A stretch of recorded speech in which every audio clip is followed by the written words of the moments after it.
Bună seara, doamnelor și domnilor! Bine v-am găsit la cel de-al treilea episod al discuțiilor în halat. Din nou îmi cer scuze că nu am reușit să intru la ora 12 în direct, din motive obiective și subiective în același timp. De data asta n-am mai reușit să respect nici măcar sfertul academic, mea culpa, mea maxima culpa. Dar acum sunt în direct, sunt în halat, sper că și dumneavoastră sunteți în halat, alături de mine ca să purtăm o discuție interesantă despre teatru, despre artă, despre frumos. Astăzi, după cum v-am promis, vom avea mai multe subiecte. Voi încerca să acopăr o gamă cât mai largă de topicuri. Astăzi am văzut mult teatru, astăzi s-a vorbit despre teatru foarte mult, am vorbit cu prieteni despre teatru, alte persoane mi-au vorbit, nu mie în special, au vorbit publicului la Undercloud. A fost prima conferință din cadrul acestui festival la care am participat. O să vorbim despre toate. O să încep prin a discuta despre primul spectacol de pe ziua de astăzi, I, Hamlet, al asociației Punct Art, un proiect extrem de interesant care este găzduit de Teatru Excelsior în momentul de față, un proiect educațional și social, de teatru educațional și teatru social, realizat de Asociația Punct Art, reprezentată de Smaranda Pasnicu, colega mea de la teatrologie, fosta mea colegă, promovarea proiectului realizată de Raluca Rădoi și Oana Medrea, de asemenea, fost mele colege de la teatrologie de la UNATC. Încep prin a spune că I, Hamlet este un proiect altfel. I, Hamlet al Asociației Punct Art, de la Teatru Excelsior, este un proiect de teatru social și educațional care ar trebui, așa cum e cazul și Copiilor Răi de aseară, ar trebui văzut de toată lumea, de iubitorii de teatru, de elevi, de părinți, de copii. I, Hamlet este aici și acum. Este despre azi, despre mine, despre tine, despre voi. Este un spectacol extrem de ancorat în realitatea contemporană, în societatea românească în care trăim. Este un spectacol care se adresează tinerilor și nu numai. Este un spectacol care pornește de la celebrul, deja clișeicul text shakespearian Hamlet, pornește deci de la text, dar este o reinterpretare a acestuia. Textul a fost complet rescris, a fost păstrat doar subiectul, doar firul narrativ și doar structura personajelor. Catinca Drăgănescu, regizoarea spectacolului, a lucrat cu 4 actori, și anume Vlad Logigan, Vlad Pavel, Gabi Costin și Catrinel Bejenariu. Toți 4 actori din tânăra generație, actori talentați, deci iată că încă există o generație de aur, actori care au demonstrat că sunt extrem de buni și pe rostire, și pe mișcare, și pe gest, și pe mimică. Actori care în această zi, la ora 12, au putut fi aplaudați în prima reprezentație, prima ieșire la public a spectacolului I, Hamlet. Au fost prezenți în sală, la reprezentația de la ora 12, nenumărați copii, adolescenți. Adolescenți proveniți din școli speciale, adolescenți proveniți din familii cu probleme. A fost foarte interesant să fiu în sală la un asemenea eveniment cu un asemenea public. Nu doar spectacolul de pe scenă a fost interesant, nu doar acela a meritat să fie urmărit, ci și spectacolul din sală. Da, a fost un spectacol și în sală. A fost foarte interesant de urmărit reacția acestor copii, acestor adolescenți, de urmărit modul în care s-au manifestat și în care au răspuns la ceea ce se întâmpla pe scenă. Textul rescris al lui Hamlet, sub formă de I, Hamlet, vorbește despre adolescenții din ziua de astăzi, despre generația cu calculator, cu Facebook, cu telefon, cu tabletă. Hamletul zilelor noastre este un tânăr frustrat, un tânăr care nu mai știe să comunice atât de bine, un tânăr care știe să comunice numai în mod electronic, un tânăr care folosește tehnica și electronica pentru a-și exprima sentimentele. Un tânăr care de asemenea se află într-o familie dezordonată, dezaxată. Da, poate fi și un tânăr de bani gata, dar poate fi și un tânăr obișnuit, dintr-o familie obișnuită, care nu are atâtea posibilități financiare, dar care este dezordonată din punct de vedere al structurii clasice familiale. O mamă și un tată care nu se mai înțeleg. Un tată care își părăsește familia pentru a găsi alinarea în brațele altor femei și astfel o împinge pe mamă la căsătoria cu un alt bărbat. Sună cunoscut până aici, nu? Bineînțeles. Structura piesei, a textului, este preluată din Hamletul shakespearian. Avem un tânăr revoltat, un tânăr revoluționar, care visează întotdeauna la moarte, într-una, încă din copilărie visează la moarte, visează să fie îngropat, are tirade despre utilitatea vieții, despre utilitatea omului în societate, gândește foarte mult, urăște, iubește. Există până și personajul Ofeliei. Bineînțeles, personajele nu au nume, sunt doar inspirate din cele shakespeariene, dar cine a citit și știe piesa bine și temeinic, recunoaște personajele și recunoaște tipologia personajelor shakespeariene. Avem deci și Ofelia. Ofelia din ziua de astăzi este o fată răsfățată, o fată de bani gata. Există la un moment dat un episod între Ofelia și Hamlet copii pe plajă, în care Ofelia se laudă cu avuțiile și averile familiei ei și Hamlet încearcă mereu să pluseze. Ofelia spune, vezi mașina aia, este un Audi Q7, a costat 40.000. Tânărul adolescent, tânărul copil de data aceasta, căci este vorba de un Hamlet copil, plusează și spune, nu, noi n-am venit aici cu mașina, am venit cu elicopterul, avem 2 elicoptere. Sunt discuții pe care le auzi, din păcate, în școlile din ziua de astăzi din România, le auzi pe terenul de joacă. Copiii nu se mai joacă unii cu alții așa cum o făceau înainte. Copiii acum se bat și se măsoară în avuțiile părinților lor și chiar și ale lor, în telefoane. Care telefon este mai performant, mai șmecher, așa cum folosesc ei cuvintele în ziua de astăzi. Care dintre părinți are o mașină mai frumoasă? Este aceasta oare o problemă? Sunt toate aceste lucruri probleme reale? Da, sunt, pentru că acești tineri, acești copii vor crește așa, vor crește având o astfel de mentalitate greșită, vor crește fiind foarte materialiști și nedând importanță lucrurilor cu adevărat însemnate din viață. Dragostei, sufletului, moralei. La un moment dat, micul Hamlet se transformă în tânărul Hamlet, adolescentul îi aruncă mamei sale proaspăt căsătorite cuvinte grele, exact ca în piesa lui Shakespeare. Există chiar replici împrumutate direct acolo, de genul du-te la bordel sau la mănăstire. Pentru că, poate dacă nu știți, traducerea exactă a versului Ophelia, go thyself to a nunnery, nu înseamnă neapărat Ofelia, du-te la mănăstire. Cuvântul nunnery, în vremea lui Shakespeare, avea dublu înțeles, atât mănăstire cât și bordel. Așadar, poate traducerea cea mai potrivită pe care ar trebui să o folosim în cazul lui Hamlet este nu du-te la mănăstire, ci du-te la bordel. Depinde și de viziunea fiecărui regizor, depinde și de viziunea fiecărui spectator. Așadar, avem replici împrumutate direct din Hamlet.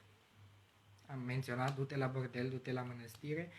Avem replici care se inspiră din replici celebre din Hamlet, de genul celei care sună cam așa.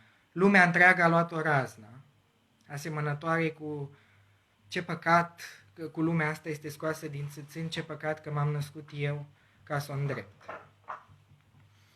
Și multe alte exemple de acest gen. Textul este un text foarte bine scris, a fost luat textul shakespearian și a fost rescris extrem de bine, extrem de pertinent.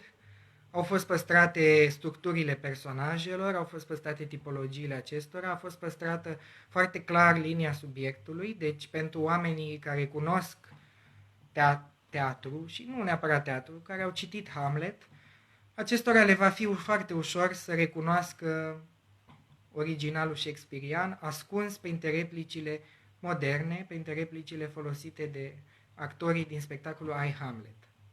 Este un spectacol complex, este un spectacol modern, este un spectacol care se folosește de cât mai multe mijloace ale teatrului contemporan. Și aici vorbesc inclusiv de proiecții. Atenție, nu sunt proiecții ieftine, gratuite, nu sunt proiecții folosite fără cap, sunt proiecții care, din câte am înțeles, au fost foarte costisitoare, iar calitatea lor este extrem de vizibilă. Sunt proiecții frumoase, sunt proiecții realizate pe calculator, bineînțeles, dar care ajută la crearea stării, la menținerea spiritului spectacolului și a piesei. Spectacolul se adresează tinerilor, spectacolul se adresează adolescenților, dar și adulților. Toți avem câte ceva de învățat din acest spectacol, din I, Hamlet. Da, poate unii se gândesc că textul lui Shakespeare nu este potrivit pentru un copil de 13, 14, 15, 16 ani. Am auzit păreri conform cărora spectacolul de astăzi este foarte bun, actorii sunt foarte buni, textul este foarte bun, dar mesajul ar putea fi înțeles greșit de tinerii prezenți în sală. Nu este adevărat. Da, depinde și de nivelul de cultură a celor prezenți în sală, al adolescenților, al tinerilor. Dar poate cu această ocazie profesorii și părinții și poate chiar copiii vor avea ambiția să pună mâna pe o carte, pe Hamlet în cazul acesta, sau pe orice altă carte și să citească, să se instruiască. Să înțeleagă exact ce au spus actorii aceia pe scenă. A fost uimitor să observ în sală reacțiile adolescenților, după cum am spus și la începutul transmisiunii. Au fost adolescenți dificili, din familii cu probleme. Adolescenți care trăiesc probabil la periferia Bucureștiului, care nu au o educație temeinică cu care suntem noi obișnuiți, cea din școli de elită și așa mai departe. Au avut reacții ciudate înainte de începerea spectacolului, cel puțin ciudate, ca să fiu elegant. Da, s-a strigat în sală, s-a țipat, s-a urlat. Poate dacă ar fi fost în sală oameni de teatru sau oameni dintr-o anumită elită culturală, s-ar fi întrebat: Doamne, ce-i cu copiii ăștia? Ce se întâmplă? Nu i-a învățat nimeni, nu, doamnelor și domnilor, nu i-a învățat nimeni cum să se poarte la teatru. Dar este datoria noastră, a oamenilor de teatru, a oamenilor de artă, să încercăm să-i aducem și pe acești copii la teatru, să le formăm o educație. Dacă ministerul și alte autorități nu se gândesc la importanța unor cursuri de teatru în școală, poate ar fi bine să ne gândim noi la importanța unei astfel de educații artistice și teatrale pe care să le oferim. Sunt copii care nu au posibilități financiare aproape deloc, care vin din familii unde părinții își duc traiul de azi pe mâine, unii sunt obligați să recurgă la gesturi extreme, să fure. Da, este o realitate și nu trebuie să ne ascundem de ea. Trebuie să-i ajutăm pe acești copii, să-i aducem la teatru, să vadă teatru. Ar trebui făcute discuții cu ei după spectacole, discuții între ei și actori. Actorii ar trebui să aibă răbdare cu ei, pentru că la început reacțiile copiilor vor fi, din nou, ciudate, vor fi dificili.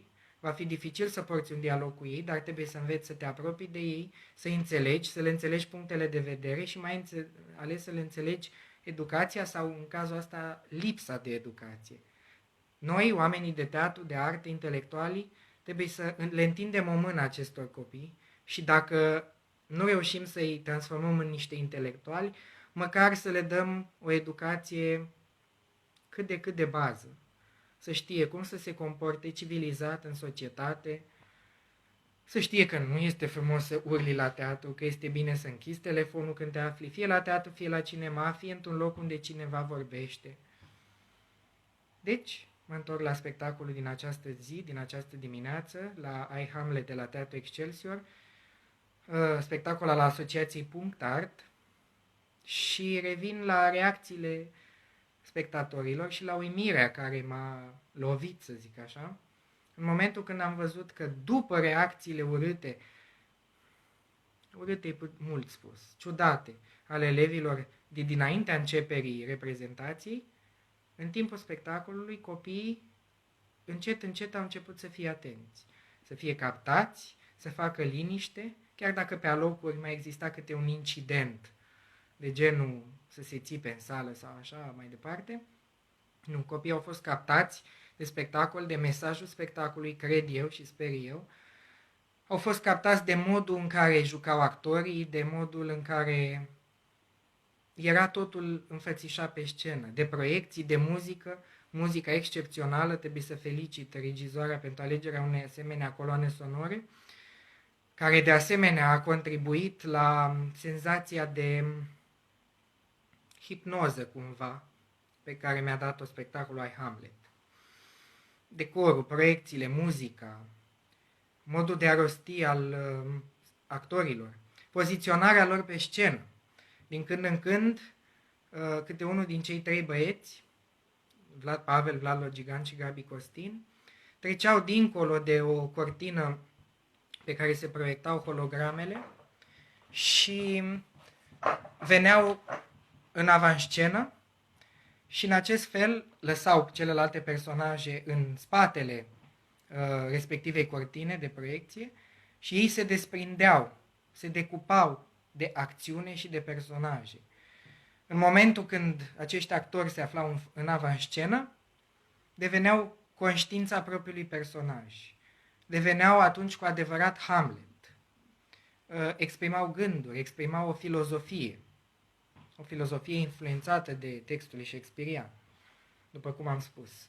Există la un moment dat în spectacolul I, Hamlet o replică a tânărului adolescent care spune: azi dimineața am mâncat un măr.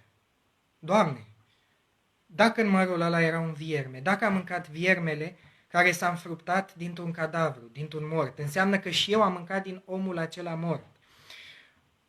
Și suntem atâția oameni și toți murim în cele din urmă. Și la un moment dat, din nou spune legat de moarte, adolescentul, până murim cu adevărat, mai murim de încă 1000 de ori. Iată replici care mie mi-au rămas alături de suflet, mi-au rămas în gând, replici clar inspirate de opera shakespeariană, dar tratate într-un mod modern, pe înțelesul tuturor, pe înțelesul tinerilor, pentru că asta a fost important la acest proiect. Un proiect care are susținerea și finanțarea Ministerului Educației și a AFCN-ului. Tocmai de aceea la acest spectacol veți vedea mereu prezenți elevi, adolescenți, copii, tineri. Este un spectacol dedicat lor, care li se adresează. Un spectacol care vorbește despre problemele lor și care vorbește despre problemele lor într-un mod frumos, într-un mod poetic, folosește metafore, atât textuale cât și metafore vizuale. I, Hamlet este un spectacol pentru toată lumea, pentru toate vârstele, începând, să zic eu, aproape pentru toate vârstele, începând de pe la un 12-13 ani și mergând până la 99 de ani. Poate fi văzut și trebuie să fie văzut de elevi, părinți, bunici și de profesori. Pentru că este important ca profesorii să înțeleagă tipul de educație pe care trebuie să-l dea elevilor la școală. Trebuie să învețe că este bine să citească, să se instruiască, să afle despre asemenea texte cum e Hamlet, să afle despre asemenea autori. Și I, Hamlet este un spectacol care contribuie din plin, zic eu, la formarea, la educația unor viitori intelectuali sau unor viitori oameni, unor viitoare persoane, gata să se arunce în societate, gata să se integreze în orice fel de societate. Mergeți așadar la Teatru Excelsior, unde se joacă I, Hamlet, al Asociației Art, în regia Catincăi Drăgănescu, pe care pe această cale vreau să o felicit, și cu o distribuție excepțională, 4 tineri foarte, foarte talentați, care au demonstrat, ca și cei de aseară din Copiii Răi de la Teatru Arte de l'Anima, că o generație de aur există, va veni din urmă, de ce nu chiar o generație de platină, o generație de actori care poate să spună multe, are multe de spus, o generație de actori care merită să fie aplaudată, văzută, despre care merită să se vorbească. Așadar, până acum am vorbit despre I, Hamlet de la Teatru Excelsior. Mulțumesc Catinca Drăgănescu, mulțumesc Smaranda Paznicu, Raluca Rădoi și Oana Medrea pentru realizarea acestui proiect, promovarea lui, sprijinul lui, pentru ideea pe care ați avut-o. Mulțumesc actorilor Vlad Logigan, pe care îl admir foarte mult și a reușit din nou un rol foarte, foarte bun. A reușit să demonstreze cât de versatil este. Am descoperit alte fețe ale actorului Vlad Logigan, așa cum am descoperit alte fețe ale actorului Gabi Costin, care mi-a arătat că poate juca cu ușurință dramă, la fel de ușor cum joacă și comedie. Este un actor complex. Am descoperit-o pe Catrinel Bejenariu. Spre rușinea mea, până acum nu am reușit să o văd în nimic, dar acum promit, solemn, că mă voi duce să o văd în tot ce va juca. Este o actriță talentată, are voce, cântă foarte frumos, cântă în spectacol, are o voce pe care și-o conduce foarte bine, cu inflexiuni grave, cu acute frumoase. Și pe Vlad Pavel, pe care din nou îl descoper o altă față a sa. L-am văzut în facultate, în câteva examene, n-am să-l uit într-un examen de comedia de arte, de la master, regizat de maestru Mihai Groia Sandu.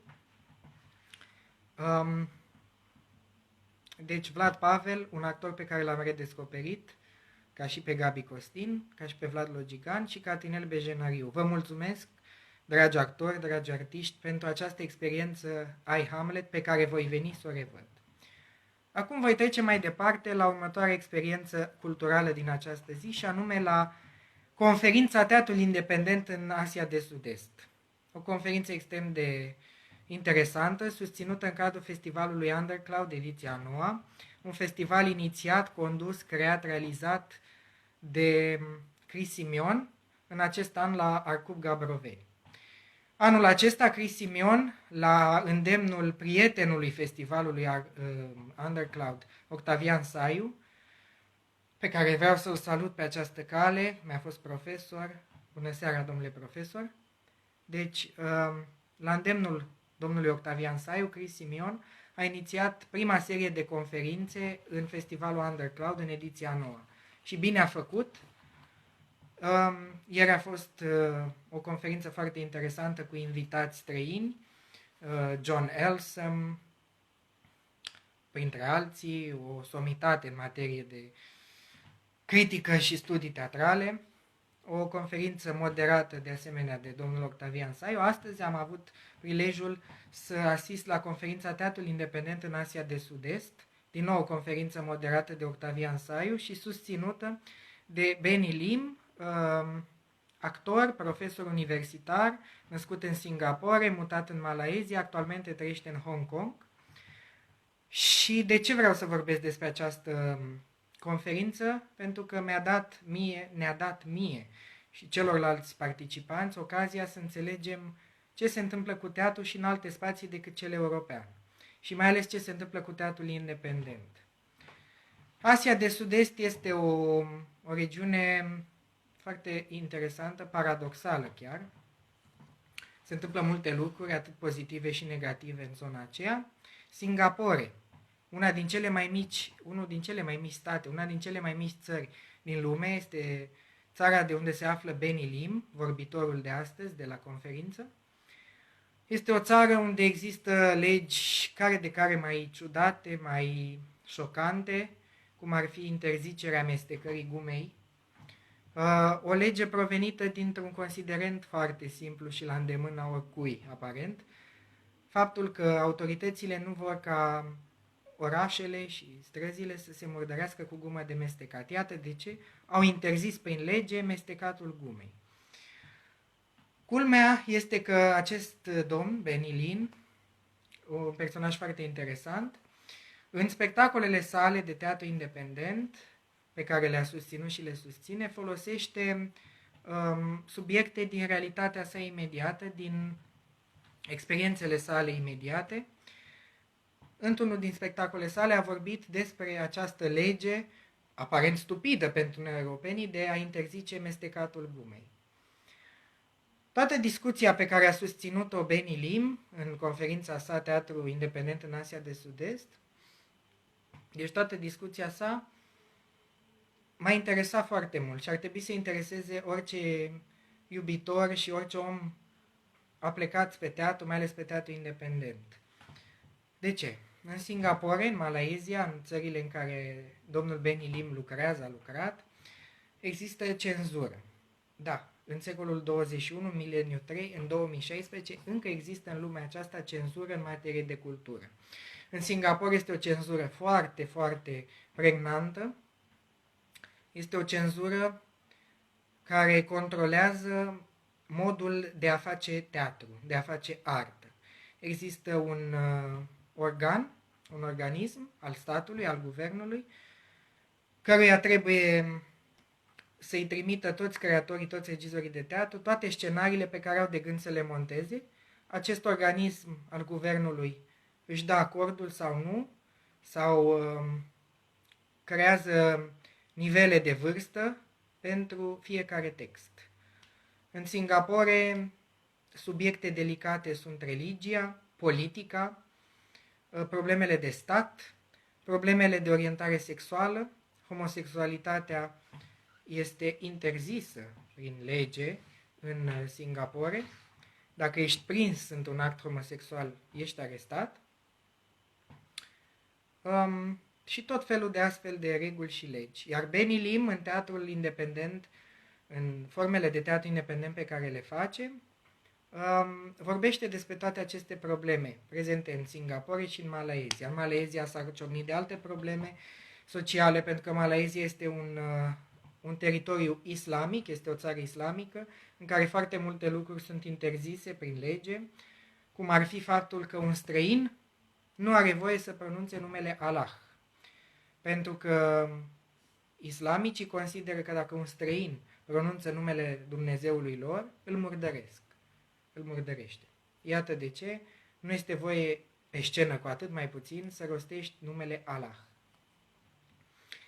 De ce m-a interesat conferința și de ce cred că v-ar interesa și pe dumneavoastră? Pentru că este un alt mod de a vedea teatrul, de a face teatru independent. Așa cum a spus și Benny Lim, teatrul independent beneficiază de foarte multe definiții. Teatrul independent poate fi un teatru fără spațiu, un teatru fără fonduri, un teatru în care se câștigă foarte puțin, un teatru în care ai libertatea exprimării, poți să faci orice, să montezi orice. Există multe astfel de definiții, unii dintre voi pot fi de acord cu unele, pot să nu fie de acord cu altele. Cert este că teatrul independent în zona asiatică nu are vechime, poate nu are vechimea pe care o are în zona europeană, în Marea Britanie sau așa mai departe, dar are o importanță foarte mare. Benny Lim, el însuși, a avut un teatru independent, o clădire pe care a primit-o de la guvern, uimitor, în Singapore, deși există o asemenea cenzură, guvernul totuși încurajează teatrul. Ceea ce ne-a spus și m-a uimit în mod plăcut este că în fiecare școală din Singapore sunt obligatorii orele de teatru. Iată, deci, o țară cu anumite legi mai înapoiate, să zic, fără să jignesc pe nimeni, dar care a înțeles importanța teatrului, importanța culturii teatrale pentru educația copiilor. Ce păcat că la noi încă nu s-a înțeles acest lucru și că ministerul nu vrea să impună o curiculă teatrală în școli. Revenind la Singapore, domnul Benny Lim a beneficiat de o clădire, de un teatru, o cutie neagră, cum a numit-o el, un teatru de cam 100 de locuri, cu scenă, dotat cu tot ce trebuie, un teatru în care chiria era foarte mică, un teatru primit de la guvern pentru activitatea pe care Benny Lim a depus-o. Și aici au apărut spectacole. Ce mi s-a părut interesant și ieșit din comun este ceea ce a declarat el despre modul în care își creează spectacolele. Nu folosește repetiții. Pentru Benny Lim, repetițiile nu sunt necesare. Nu repetă niciodată nimic. Poate și în ideea de a fenta, să zic așa, autoritățile din Singapore. Pentru că neexistând repetiții, clar nu există un text, un script, pe care nu trebuie nu trebuie să-l ducă unei autorități care să-l aprobe sau nu. Iată cum teatrul găsește metode să se strecoare printre asemenea legi ridicole. Deci Benny Lim face un teatru altfel. El nu repetă, cu toate acestea spectacolele lui stau perfect în picioare, sunt perfect viabile, sunt foarte interesant de urmărit. Am văzut câteva momente, câteva videouri din spectacolele lui Benny Lim. Un spectacol fără repetiții, un spectacol care are doar o structură, nu are text. Mi-a adus oarecum aminte de Comedia dell'arte. Și este vorba de spectacole în care se discută despre probleme sociale, cum ar fi homosexualitatea, eutanasia, sinuciderea, probleme politice. Chiar într-un anumit an în Singapore, Benny Lim și-a permis să scrie despre un prim-ministru fictiv al Singaporeului, dar imediat comisia de cenzură s-a sesizat și i-a interzis spectacolul. Însă nu în mod clasic, nu i-a spus nu mai ai voie să joci spectacol. I-a spus ai voie să-l joci în continuare, însă conținutul trebuie 100% schimbat. Ce poate fi mai clar decât atât? Am aflat foarte multe lucruri interesante despre teatrul tradițional din Asia de Sud-Est, care din păcate este pe cale de dispariție, este păstrat doar sub formă de muzeu. Este conservat ca patrimoniu național. În Vietnam, în Malaezia, în toată zona de sud-est Asiei, în Indonezia.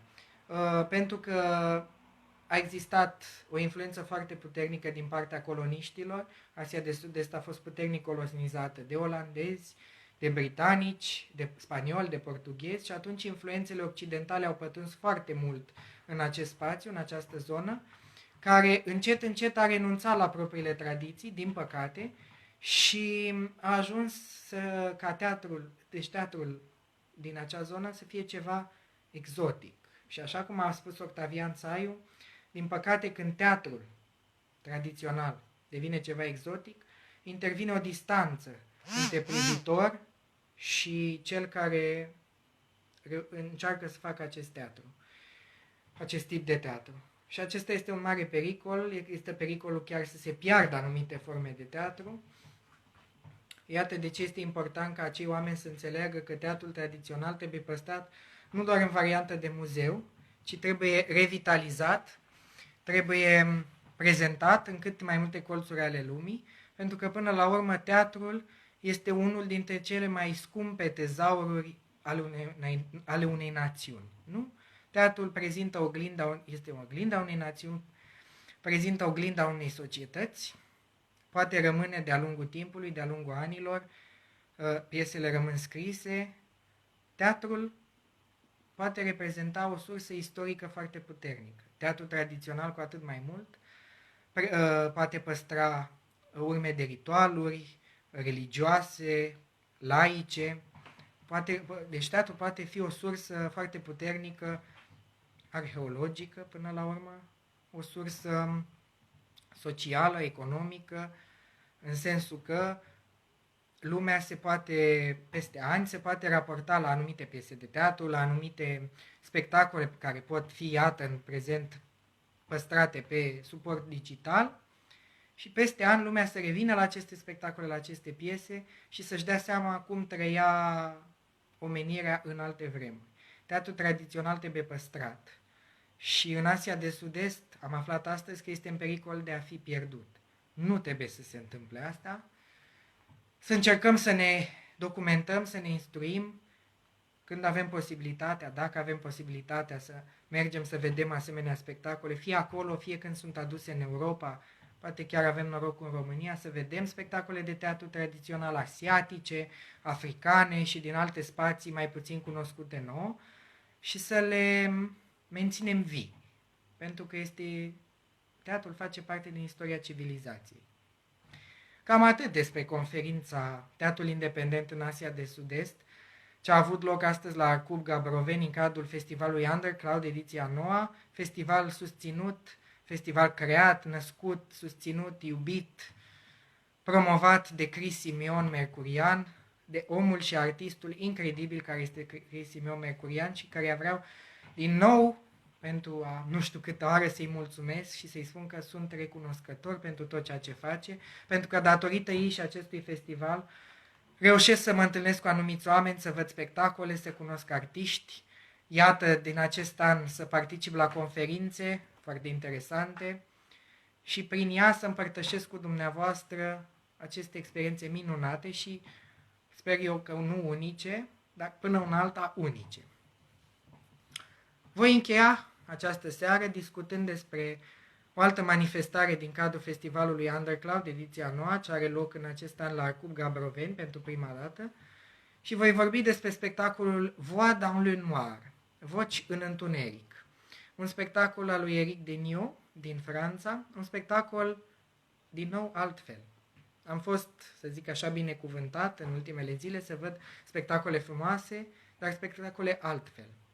Începând cu Crăciun la Palat, un spectacol lectură de acum 2 zile, tot din Undercloud, primul text teatral al lui Pascal Bruckner, din nou un text altfel, Copii răi, un text al Mihaile Mihailov, prezentat de Teatrul Arte de l'Anima ieri, în cadrul stagiunii în TVR, deci în grădina televiziunii române.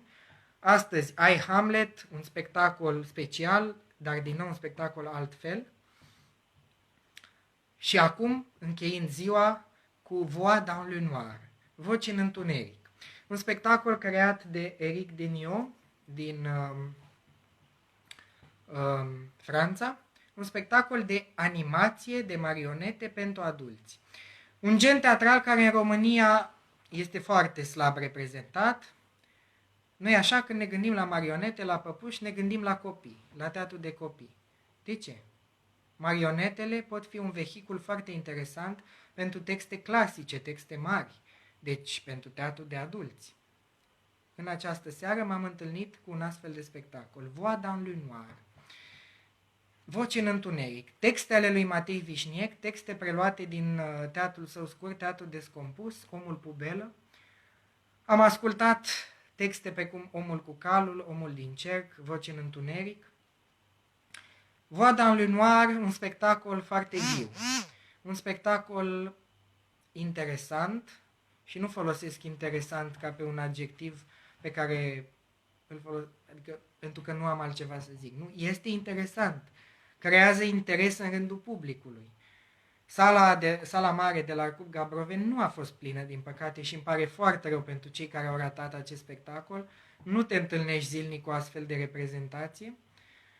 Nu te întâlnești zilnic cu texte ale lui Matei Vișniec jucate atât de bine și jucate de păpuși, jucate din umbre. Eric Deniot este un artist complex, un păpușar extrem de abil. Păpușile și marionetele în mâinile lui sunt extrem de vii, prind viață. Privirile, mișcările mari, puțin exagerate ale mâinilor care susțin marioneta, dau viață păpușilor, pentru că pentru cine nu știe, ca și în lucru cu masca și în lucru cu marioneta, gesturile mâinilor, în lucru cu masca, gesturile feței și ale cele din gât trebuie să fie mari, pentru că masca sau marioneta sunt elemente mult mai mici decât corpul uman. Și atunci pentru a prinde viață, pentru a nu fi false, pentru a transmite sentimente, trebuie ca cel care le mânuiește, fie masca, fie marionetele, păpușile, să folosească gesturi puțin mai exagerate. Aici vorbesc de mâini sau de gât în cazul celor cu măști. Eric Deniot, da, într-adevăr, și-a folosit mâinile în mod original pentru a da viață unor marionete create de el însuși, construite de el însuși. Și iată că este un artist complex care a semnat conceptul regizoral, creația marionetelor și a și jucat. Și și-a împrumutat vocea personajelor, păpușilor. A creat o senzație foarte intimă, deși spectacolul s-a jucat în sala mare, prin decorul minimalist pe care l-a avut, o cutie neagră, din care ieșeau tot felul de tipuri de marionete. Textele lui Matei Vișniec sunt extrem, extrem de ofertante și vorbesc despre tot felul din nou, despre probleme din societate, despre probleme politice. Matei Vișniec, cred că la ora actuală cel mai jucat autor român din lume, un autor pe care îl îndrăgesc și l-am îndrăgit de la primul meu contact cu piesele lui, pe care de curând l-am descoperit și ca un romancier și ca pe un poet extrem, extrem de talentat. Iată că m-am întâlnit acum în această seară, m-am reîntâlnit cu textele lui dramatice, cu câteva dintre cele mai frumoase texte dramatice ale lui Matei Vișniec, unele dintre cele mai grăitoare, Omul din cer, care vorbește despre viață, despre moarte, despre nevoia noastră de a ne închide sau de a ne deschide către societate. Cercul, ce este cercul în viziunea lui Matei Vișniec? Este un loc în care ne putem refugia, dar și un loc, un spațiu care ne poate sufoca. Dacă vrem, după cum spune el, să ne apărăm de moarte, să fugim de moarte, putem să ne retragem în cerc. Dar riscăm ca cercul să ne sufoce el însuși. Așa că soluția mai bună, care este? Să ne izolăm de lume în acest cerc? Să înfruntăm lumea? Să înfruntăm societatea? Care este concluzia? Că până la urmă niciodată nu scăpăm de acest cerc. Fie că îl căutăm spre a ne refugia în el, fie că îl căutăm pentru a fugi de anumite aspecte din viața noastră, cercul este acolo. Ne sufocă, ne apără, dar ne și sufocă, ne închide, ne deschide față de societate. Acesta a fost doar un exemplu pe care l-am dat din textele lui Vișniec, prin care am încercat și încerc să vă conving de valoarea pe care o are acest dramaturg. Matei Vișniec este un scriitor, un creator de artă foarte original, foarte autentic, care se citește cu ușurință, cu plăcere, găsești în textele dramatice, în poezii și în textele în proză, în romane, găsești mult umor, umor fin, umor subtil, găsești aspecte biografice, așa cum se întâmplă în anumite romane ale sale, găsești experiențe pe care le-a avut de-a lungul timpului în România, în exilul autoimpus din Franța. Este foarte interesant că am recunoscut în spectacolul din această seară, Voix dans le Noir, al lui Éric Deniot, aspecte foarte românești, cum ar fi blocurile din București sau trimiterile dese la Radio Europa Liberă.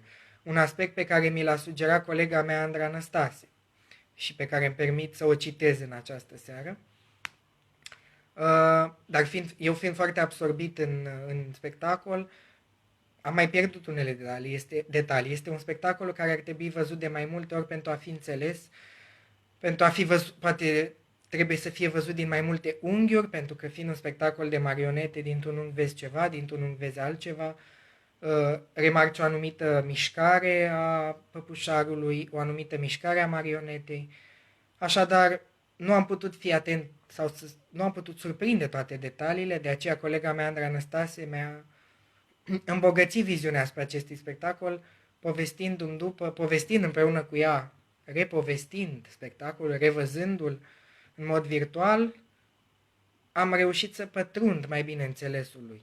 Deci am fost surprins să văd la un francez, la un spectacol francez creat de un actor francez, trimitere atât de puternice la societatea românească de dinainte și de după 90. După cum spuneam, blocurile bucureștene, radioul care mergea întotdeauna pe postul Radio Europa Liberă și pe care lumea l-asculta în șoaptă. Cred că chiar am reușit să întâlnesc frânturi din Revoluția din 89, voci pe fundal strigând libertate, jos tirania și așa mai departe. Trebuie să menționez, să subliniez faptul că spectacolul Voix dans le Noir a fost adus în Undercloud la sugestia chiar a lui Matei Vișniec, care este prieten cu actorul Éric Deniot de câțiva ani, de 6-7 ani. așa cum a declarat chiar el în introducere, și i-a recomandat lui Chris Simion Mercurian acest spectacol, tocmai din considerentul că în România teatrul de animație pentru adulți nu este întâlnit. V-am spus că, și probabil că și dumneavoastră știți, când spunem în România păpuși și marionete, teatru de păpuși și marionete, ne gândim la teatru de copii. Nu, nu este corect, există teatru de animație pentru adulți. Este un teatru de foarte bună calitate atunci când este făcut cum trebuie. În seara asta, Voix dans le noir în Undercloud ne-a demonstrat câte se pot realiza cu niște păpuși, cu niște marionete, cât de vii pot fi aceste marionete, câte hohote de râs pot stârni marionetele, cum ne pot pune pe gânduri păpușile. Păpușile, când sunt mânuite cum trebuie și de cine trebuie, prind viață și pot spune povești extraordinar de abil, aproape la fel de bine ca și un actor. Pentru că până la urmă în spatele unei marionete, a unei păpuși, a unei umbre, este un actor. Absolvenții de păpuși sunt actori. Nu uitați asta, dragi ascultători, dragi privitori. Nu sunt doar păpușari, sunt actori, ei fac cursuri de actorie, la fel ca și actorii obișnuiți. Trec prin examenele de actorie, așa că păpușăria, animația, nu este lucru ușor. Trebuie să îmbini dragostea pentru actorie cu dragostea pentru păpușă. Pentru că un păpușar trebuie să aibă o relație foarte bună și foarte specială cu marioneta și cu păpușa lui pe care trebuie să o cunoască, așa cum trebuie să cunoască un om. Marioneta, până la urmă, devine o persoană vie. Pentru că păpușarul îi împrumută marionetei din spiritul său. Este foarte interesant. Mergeți la teatru de păpuși, chiar și în București. Există câteva spectacole la Teatru Țăndărică și pentru adulți, dar mergeți și la teatru de păpuși pentru copii. Avem păpușari tineri foarte talentați, care au termină în curând un ATC-ul, școala, și se duc și joacă. Și haideți să susținem și teatrul de păpuși, teatrul de animație, atât pentru copii cât și pentru adulți. Duceți-vă copiii la teatru de păpuși și învățați importanța marionetei și, din nou, învățați cât de importantă este educația teatrală în viața lor, cât de însemnat este teatrul. Cum poate schimba teatrul societatea și lumea? Nu exagerez. Teatrul poate schimba societatea și lumea așa cum o poate face orice tip de artă. Poate îmbuna oamenii, poate să le deschidă mintea, să-i facă să vadă anumite lucruri, să-i facă să realizeze anumite lucruri. Pentru că, da, teatrul nu este doar o oglindă a societății, este și o școală socială foarte bună. Am zis că închei cu acest spectacol, dar nu vreau să închei cu acest spectacol. Vreau să vorbesc foarte pe scurt despre o experiență pe care am avut-o de curând la Sibiu, și anume revederea spectacolului Faust, în regia lui Silviu Porcărete, cu Teatrul Național Radu Stanca din Sibiu și vizionarea pentru prima oară a spectacolului Metamorfoze în regia aceluiași Silviu Porcărete.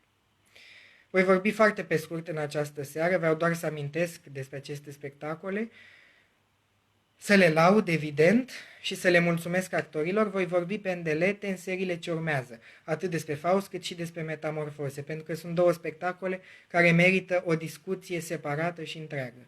Dar nu vreau să închei această seară fără a le mulțumi actorilor Ofelia Popi, Ilie Gheorghe, Cristian Stanca, Diana Fufezan, Mariana Mihu, Pali Vexei, Bogdan Sărătean, Justinian Turcu, Veronica Arizancu, Emma Vețean și mulți alți actori. Din păcate, mă iertați, nu știu toată distribuția nici de la Faust, nici de la Metamorfoze pe din afară. Când voi discuta pe larg despre aceste spectacole, voi ști toate ambele distribuții, promit acest lucru, pentru că fiecare dintre actorii din aceste spectacole, atât din Faust cât și din Metamorfoze, merită să fie menționat, aplaudat și admirat. Pentru că dacă unul lipsește, fie din Faust, fie din Metamorfoze, ceva se dărâmă. Nu exagerez. Mergeți să vedeți spectacolele Faust și Metamorfoze la Sibiu și vă veți convinge. Sunt două spectacole de excepție care au făcut istorie, ambele la anul împlinesc 10 ani. Deci un deceniu de existență cu casa închisă. Cei drept, Metamorfoze nu s-a jucat o perioadă de timp, vreo 5 ani. Acum s-a reluat, se joacă bineînțeles cu casa închisă. Așadar, voi vorbi mai pendelete despre Faust și Metamorfoze zilele următoare.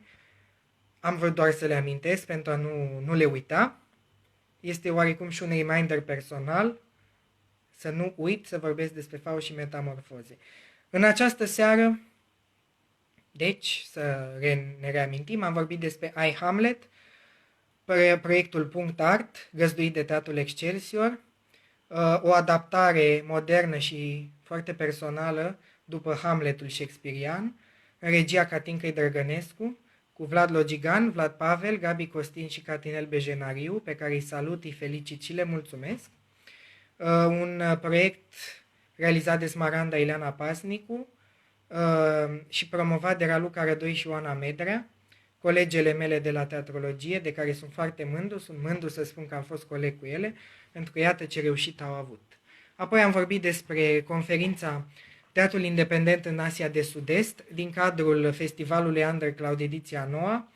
O salut pe această cale pe Cristi meu Mercurian, în fața căreia mă înclin și mulțumesc pentru inițiativa de a face acest festival, la care ne dă șansa de a ne întâlni cu oameni interesanți, ne dă șanse uneori unice de a întâlni spectacole, actori, artiști, teoreticieni de teatru, mari, oameni cu care suntem contemporani și pe lângă care nu trebuie să trecem, pe lângă care trebuie să ne adunăm, la care trebuie să fim atenți, să luăm aminte și să învățăm de la ei. Deci am vorbit despre conferința Teatrul Independent în Asia de Sud-Est, moderată de Octavian Saiu, un foarte bun prieten al festivalului Undercloud, un om pe care îl respect, îl iubesc și îl admir foarte mult, mi-a fost profesor la masteratul de teatrologie în cadrul UNATC, îl salut, nu are Facebook, dar sper să ajungă la el acest salut al meu și să-i mulțumesc și lui că a avut inițiativa de a-i propune lui Cristi meu Mercurian pornirea, startul unor conferințe în cadrul festivalului Undercloud, conferințe care să trateze și teatrul independent și alte teme și subiecte. Și am vorbit de asemenea pe larg în această ediție a emisiunii Discuții în Halat despre spectacolul Voix dans le Noir, Voci în Întuneric, un spectacol al lui Eric Deniot din Franța, pe texte de Matei Vișniec, un spectacol conceput, regizoral, jucat de Eric Deniot, care a creat și marionetele, un spectacol de animație pentru adulți, ceva mai rar în țara noastră, un spectacol pe care l-am apreciat, îl iubesc, dar am ajuns să-l iubesc văzându-l doar o dată, despre care am să scriu, așa că țineți aproape, fie pe blogul personal, criticăm ca să trăim.blogspot.com sau pe revista teatrală Radio, mă voi gândi unde îl voi publica, eu vreau să-l public la revista teatrală Radio.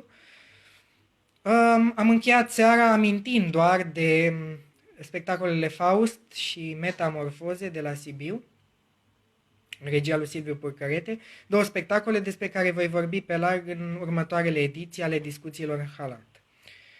Mâine seară vom vorbi despre două evenimente extrem de importante, nu doar pentru mine, ci și pentru cultura teatrală românească. Este vorba despre spectacolul lectură Cabaret Dada, pe texte de Matei Vișniec, care va avea loc mâine de la ora 5 în cadrul festivalului Undercloud ediția 9 la Arcub Gabroveni. Un spectacol lectură care are în distribuție pe Matei Vișniec, pe maestrul Nico Nitai, poate cel mai în vârstă director de teatru independent din lume, actor român evreu, plecat și stabilit în Israel la Tel Aviv, care conduce un teatru independent de foarte, foarte mulți ani, un actor de 85 de ani, care este extrem de tânăr, poate chiar mai tânăr decât mulți manageri de teatru și actori români și din lume la ora actuală. Un om tânăr, un om cu o coloană vertebrală extrem de puternică, pe care îl admir, l-am cunoscut anul trecut, tot în cadrul festivalului Undercloud, lucru pentru care din nou îi mulțumesc lui Cristi meu Mercurian, Nico Nitai, deci, în distribuția acestui spectacol lectură, Cabaret Dada, Matei Vișniec, Nico Nitai, și alți actori români, Vlad Logigan, Alexandra Fasole și mulți alții. Voi vorbi deci despre acest spectacol mâine seară și despre conferința care va urma acestui spectacol, o conferință cu Matei Vișnec, cu Nico Nitai și cu alte personalități teatrale, în care se va vorbi despre dadaism, despre textele lui Matei Vișnec, o conferință din nou moderată de Octavian Saiu. Conferința începe la ora 18, tot la Arcub Gabroveni, intrarea este liberă. Intrarea la spectacolul lectură nu cred că este liberă, dar poate mai găsiți bilete, sper, nu știu. O să notez chiar acum pe Facebook, imediat după ce termin emisia, vă voi informa dacă mai găsiți sau nu bilete la spectacolul Cabaret Dada, spectacolul lectură de mâine. Vreau să vă reamintesc că aș dori să purtăm o discuție. Se numesc discuții în halat, nu monologe în halat.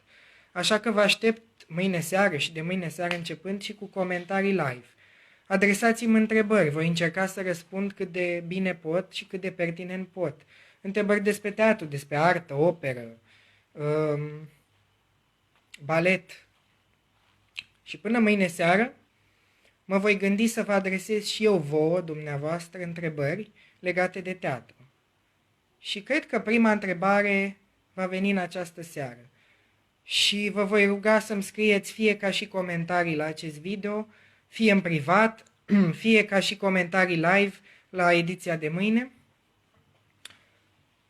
Gândiți-vă ce vă place cel mai mult la un spectacol de teatru, ce găsiți interesant la un spectacol de teatru, de ce mergeți la teatru, de ce considerați că teatru este important sau nu, poate unii dintre dumneavoastră nu consideră că teatru e important. De ce? De ce nu? Aștept să-mi scrieți ce înseamnă pentru dumneavoastră, pentru voi teatrul, ideea de teatru. Eu v-am spus ce reprezintă pentru mine, aștept răspunsurile voastre. Nu uitați să dați share la episoadele discuțiilor în halat.